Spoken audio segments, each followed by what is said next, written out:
अस्सलाम वालेकुम to all dear students. मैं आपका tutor Raza Latif complex analysis 2 lecture number 25 deliver करने जा रहा हूँ। आज जो हमारा टॉपिक है वो न्यू टॉपिक होगा। तो प्रीवियस टॉपिक आप लोग गैमा फंक्शन की प्रॉपर्टीज़ और उनसे रेलेवेंट कुछ प्रूफ्स थे वो अंडरस्टैंड किए, बट आज हम बीटा फंक्शन करेंगे। तो बीटा फंक्शन की फ़र्स्ट ऑफ ऑल डेफिनेशन की तरफ हम चलते हैं। तो आर डियर स्टूडेंट्स फोकस कीजिएगा। The beta function is denoted by, ये बीटा की फॉर्मेशन है, ठीक है, बीटा इंटू एम व एन, एम कॉमा एन, ये इसकी फॉर्मेशन होगा, यानी कि beta into M comma N.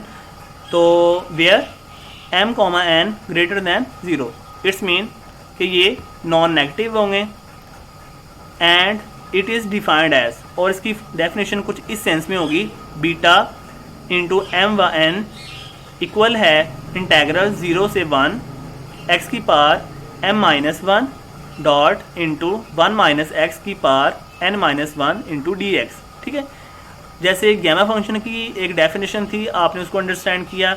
इसी लिहाज से अब ये कुछ बीटा फंक्शन की फॉर्मेशन है, आपने इसके अकॉर्डिंग अपने स्टेप्स को परफॉर्म करवाना होगा। तो इसकी भी कुछ प्रॉपर्टीज़ होती हैं, तो चलते हैं इसकी प्रॉपर्टीज़ की तरफ। सम प्रॉपर्टीज़ ऑफ बीटा फंक्शन, तो फर्स्ट प्रॉपर्टीज़ की है बीटा इंटू एम व एन इक्वल है बीटा एन वाई, यानी कि बीटा फंक्शन के जो ऑर्डर्ड पेयर्स होते हैं एम और एन, इनकी अगर जो प्लेसमेंट है रिप्लेस करवा दी जाए तो कोई इफ़ेक्ट नहीं पड़ता। ऐसी प्रॉपर्टी को हम सिमेट्रिक प्रॉपर्टी भी कहते हैं, यानी कि बीटा के फंक्शन की अगर ऑर्डर्ड पेयर को आपस में रिप्लेसमेंट करवा दी जाए, शफल करवा दिया जाए, तो अगर कोई असर ना हो, कोई इफेक्ट ना पड़े, तो आपकी सिमेट्रिक प्रॉपर्टी को वो ऑलवेज होल्ड करवाएगी। ये फ्यू आप प्योर सब्जेक्ट्स में इसको डील भी करते होते हो, सिमेट्रिक प्रॉपर्टी आपने अंडरस्टैंड पहले भी किया हो गया। तो सेकंड प्रॉपर्टी की तरफ चलते हैं। Our dear students, beta into M व एन इक्वल है इंटेग्रल 0 से इन्फिनिटी एक्स की power n minus 1 over 1 plus X की power m plus n into D X.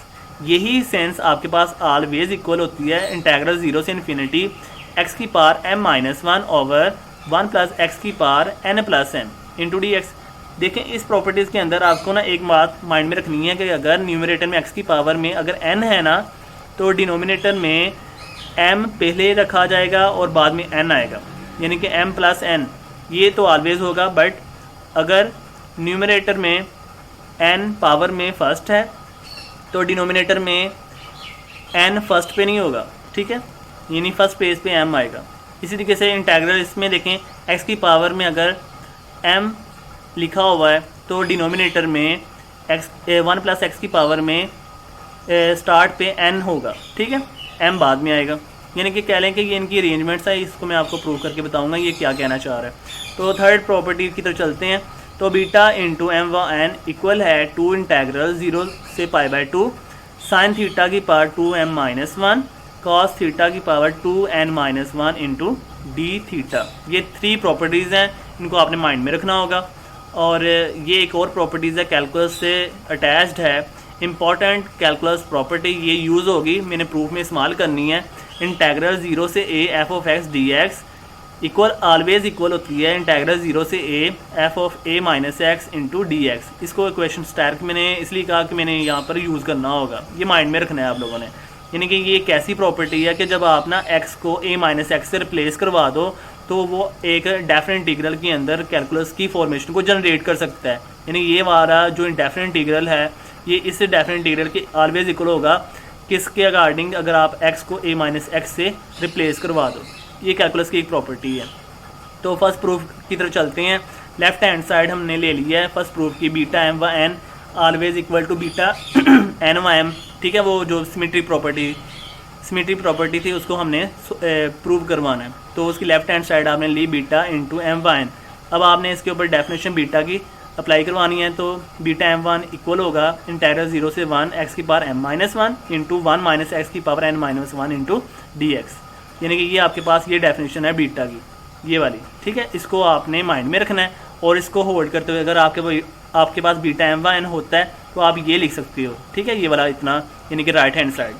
तो यहाँ पर मैंने लेफ्ट हैंड साइड जो ली थी उसको ओपन किया तो ये बीटा फंक्शन ये आपका एक्सपेंड हो जाएगा। उसके बाद आपने क्या करना है, कि आपने यूज़ करना है कैलकुलस की प्रॉपर्टी से, यानी कि एक्स को रिप्लेस कर देना है। देखें वहाँ पे इंटीग्रल 0 से a था, लेकिन यहाँ से इंटीग्रल क्या 0 से 1, यानी a की जगह 1 आ रहा है। ठीक है, अब आपने x को रिप्लेस करना है a माइनस एक्स के लिहाज से। अगर रिप्लेस करना हो तो क्या कह सकते हो, यहाँ पर a है 1, तो आप कहेंगे x को रिप्लेस करना है 1 माइनस एक्स से।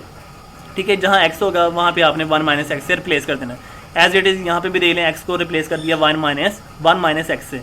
उसके बाद इसको आपने सोल्व करना है, यानी कि ये ब्रैकेट के अंदर ना 1 माइनस इंटू ये माइनस को अंदर मल्टीप्लाई कर देंगे तो साइन चेंज हो जाएंगे, तो ये 1 से 1 कैंसिल हो जाएगा, तो x की पावर n माइनस 1 आ जाएगा। उसके बाद ये तो एज इट इज़ ही है ना, ये वाला स्टार्ट फर्स्ट वाला। उसके बाद आपने लिख देना है इंटीग्रल 0 से 1 माइनस एक्स की पावर m माइनस 1 और x की power n minus 1 into D x. उसके बाद आपने इसकी जगह चेंज करनी है, यानी कि 1 माइनस एक्स को यानी कि एंड पे लिख देना है और ये स्टार्ट पे हम लिखेंगे, यानी कि x की पावर n माइनस 1। इनको शफल कर सकते हैं क्योंकि बीटा की डेफिनेशन में जो x की पावर होती है वो n माइनस 1 होल्ड करवा रहे होते हैं और 1 माइनस एक्स को हम बाद में लिख रहे होते हैं। ठीक है, 1 माइनस एक्स की पावर m माइनस 1, तो ये हमने लिख लिया।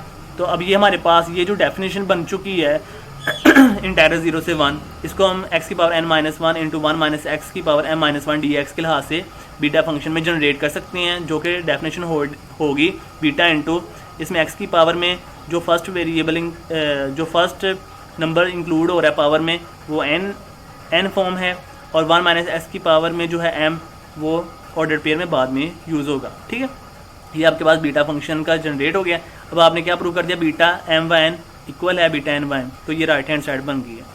तो सेकंड प्रूफ है by the definition of beta function beta m व n इक्वल है इंटीग्रल 0 से 1 एक्स की power m minus 1 into 1 minus X की power n minus 1 into D x.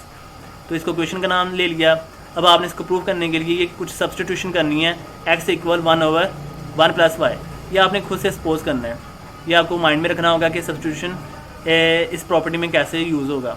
x equal 1/1 plus Y, तो आपने इसकी जगह की शफलिंग की, यानी x को 1 प्लस वाई के लिहाज से शफल किया, तो हम कह सकते हैं 1 plus Y equal to 1/x। उसके बाद आपने इसका डिफरेंशियल अप्लाई किया, तो डी एक्स इक्वल है -1/1 प्लस वाई का स्क्वायर इंटू डी वाई।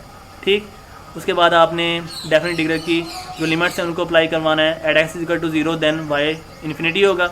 ये देख लें, अगर x आपके पास फ़र्ज़ करें यहाँ पर आप ले लें, अगर x 0 होता है तो 1/x, यानी कि x की वैल्यू 0 है तो ये इन्फिनिटी है, तो 1 को इधर ले आएंगे, कुछ भी नहीं मिलेगा इन्फिनिटी में से, तो 1 y इन्फिनिटी हो जाएगा। इसी तरीके से x अगर आप 1 पुट करते हो, यहाँ पे 1 रख के देखें तो 1/1 1 आएगा, तो 1 को इस साइड पे लेके आएँ तो 1 माइनस 1 0, तो y की वैल्यू 0 आ गई, यानी ये वाली आपको लिमिट मिल गई। इसके बाद आपने क्वेश्चन नंबर 1 में चले जाना है, या आपने अप्लाई करवा दी इंटीग्रल इन्फिनिटी से 0 1/1 प्लस वाई इसकी power m minus 1 into 1 minus 1/1 plus y की पावर n माइनस 1 डॉट, ये मल्टीप्लिकेशन के लिए है, तो -1/1 प्लस वाई का स्क्वायर इंटू डी वाई।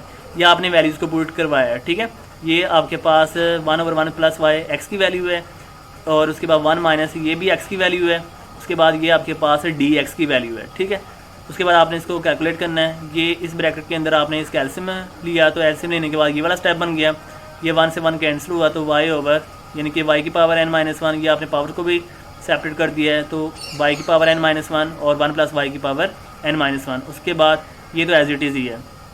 उसके बाद आपने क्या किया कि y की पावर n माइनस 1 न्यूमरेटर में 1 टाइम ही है, ठीक है, लेकिन जो डिवाइड डिनोमिनेटर में है उसमें 1 प्लस वाई 3 टाइम आ रहा है, तो उनकी पावर को आप ऐड कर देंगे। तो ऐड करने के बाद आपके पास फाइनली वाई 1 प्लस वाई की पावर m प्लस n रह जाएगा। ये कुछ कटिंग करनी है तो आपके पास ये बन जाएगा डिनोमिनेटर में पार्ट। उसके बाद आपने रिप्लेसमेंट करनी है, क्योंकि हमारा फंक्शन जो है y में नहीं था, वो था x की फॉर्म में, तो आप इसको रिप्लेस करवा सकते हो। जहाँ y होगा आप उसकी x की फॉर्मेशन में रिप्लेसमेंट कर सकते हैं। अगर आपने उसको प्रूव करना है by the definition of beta के लिए, तो इंटीग्रल 0 से इन्फिनिटी, क्योंकि ये वाला फंक्शन जो आपका y के लिए कन्वर्जेंट है वो आपका x के लिए कन्वर्जेंट होगा। इट्स नो इशू, क्योंकि ये सेम सिमिलैरिटी है, यहाँ पे इक्वालिटी शो कर रहा है। तो y को x में रिप्लेस किया तो आपके पास ये वाला रिजल्ट बन जाएगा, ठीक है, इंटीग्रल की फॉर्म में। तो उसके बाद ये वाला जो फंक्शन है आपका ऑलवेज इक्वल टू, देखेंगे सिमेट्री प्रॉपर्टी के लिहाज से हम कह सकते हैं कि beta m y n also equal to beta n y n, ठीक है। तो आपके पास ये वाला रिजल्ट बन जाएगा, यानी कि सिमेट्रिक प्रॉपर्टी के अकॉर्डिंग आप इस वाले फंक्शन को क्या कह सकते हो कि अगर x की पावर में n माइनस 1 है तो ऑलवेज़ आप कह सकते हो एक्स की पावर m माइनस वन, ठीक है। और 1 प्लस एक्स की पावर में m प्लस n है, तो आप कह सकते हो 1 प्लस एक्स की पावर n प्लस m, ठीक है। अंडरस्टैंड कर लिया होगा सिमेट्री प्रॉपर्टी के अकॉर्डिंग। ऑल ये स्टूडेंट, अगर किसी किस्म का कोई मसला हो ना इस टाइम में तो मुझे पूछ लेना आप लोगों ने।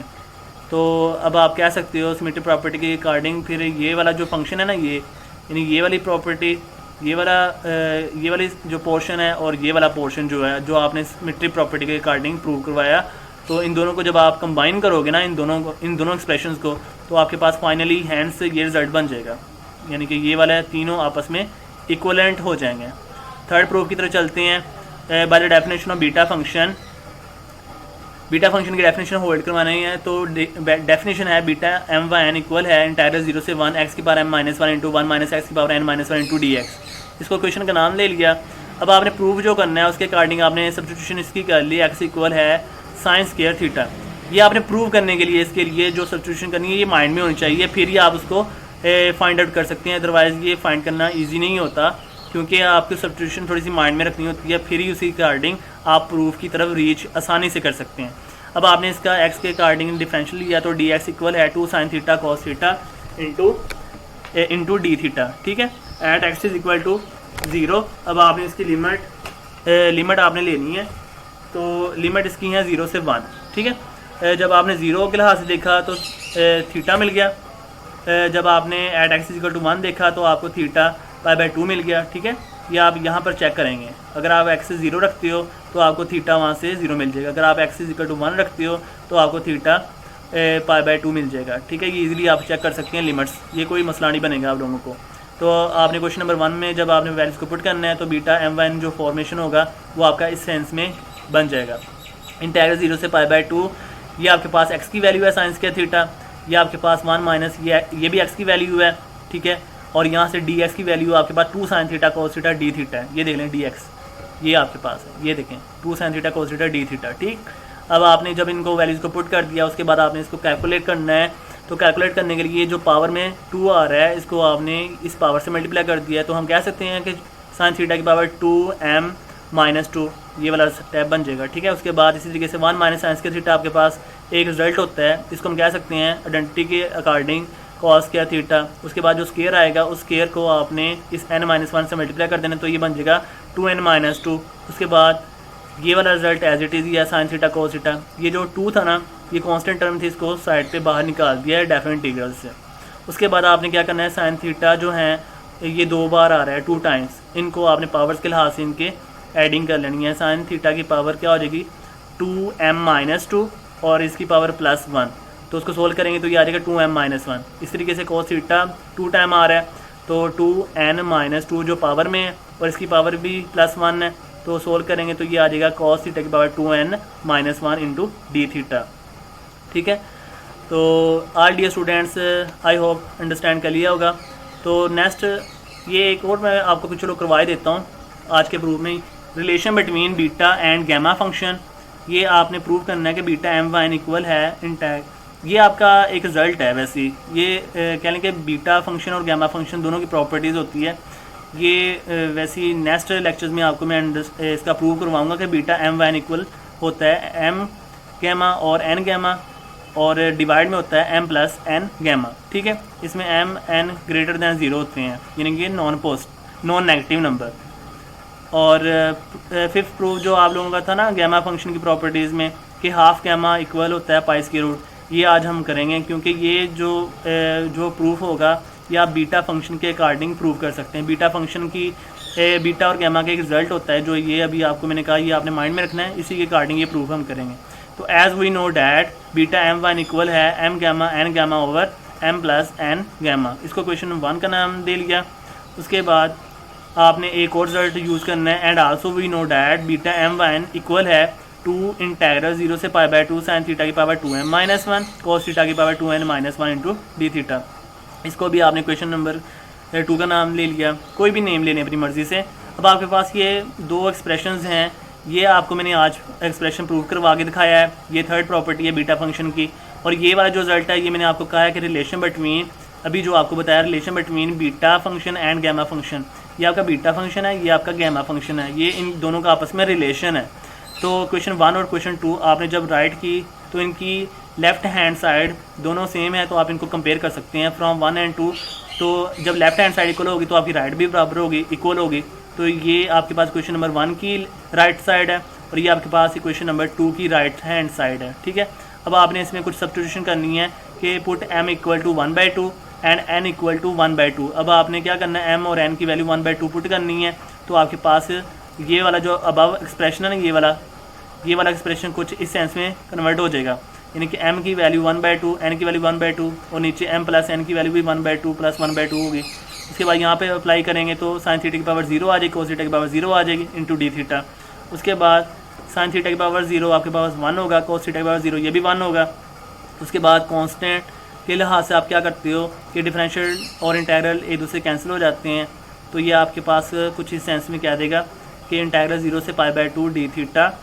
और उसके बाद यहाँ से आप ये देखें ना, डायरेक्ट इंटीग्रेशन कैंसिल हो गई हैं, तो थीटा के जो लिमिट्स हैं 0 से π/2 के लिहाज से आपने यहाँ पे पुट करनी होगी, यानी कि upper limit minus lower limit π/2 minus 0। उसके बाद ये आ जाएगा 2 इंटू π/2, ये 2 से 2 कैंसिल कर दिया, ओनली पाई रह गया। जो इसकी दूसरी साइड थी ना, लेफ्ट हैंड साइड, वो ज़रा मैं आपको बता दूँ। जब आपने ये लिखा ना इनकी वैल्यूज़ को, तो ये न्यूमरेटर में 1/2 गैमा 2 टाइम्स आ रहा है, तो इनको मैंने स्क्वायर की फॉर्मेशन में लिख दिया। और 1/2 प्लस 1/2 को अगर आप एलसीएम लेके सोल्व करते हैं तो 1 गैमा आएगा। और 1 गैमा आपको आप लोग जानते हैं कि 1 गैमा क्या होता है, ये आपने प्रॉपर्टीज़ में अंडरस्टैंड भी किया हुआ एग्जांपल्स में। 1 गैमा ऑलवेज इक्वल टू 1, ठीक है। तो 1 को आप डिवाइड कर देंगे, ये ऊपर वाला पार्ट रह जाएगा, तो 1/2 गैमा का होल स्क्वायर है। उसके बाद आपके पास जो स्क्वायर होता है उसको वैनिश करने के लिए, फिनिश करने के लिए, स्क्वायर को क्लोज करने के लिए आप स्क्वायर रूट लेते हो, लेकिन square root on both side, तो यहाँ से लेफ्ट हैंड साइड से स्क्वायर कैंसिल हो जाएगा, तो 1/2 गैमा आपके पास इक्वल हो जाएगा pi square root. I hope all dear students easily understand कर लिया होगा। अगर फिर भी किसी किस्म का कोई कन्फ्यूजन, कोई मसला बनता हो तो आप लोग इजीली अंडरस्टैंड कर सकते हैं। मैं आपको उनके आंसर्स अच्छी तरीके से अंडरस्टैंड करवा दूँगा और सेटिस्फाई करवा दूँगा। ख्याल रखिएगा डियर स्टूडेंट्स, दुआ में याद रखना। अल्लाह हाफिज़ एंड स्टे ब्लेस्ड।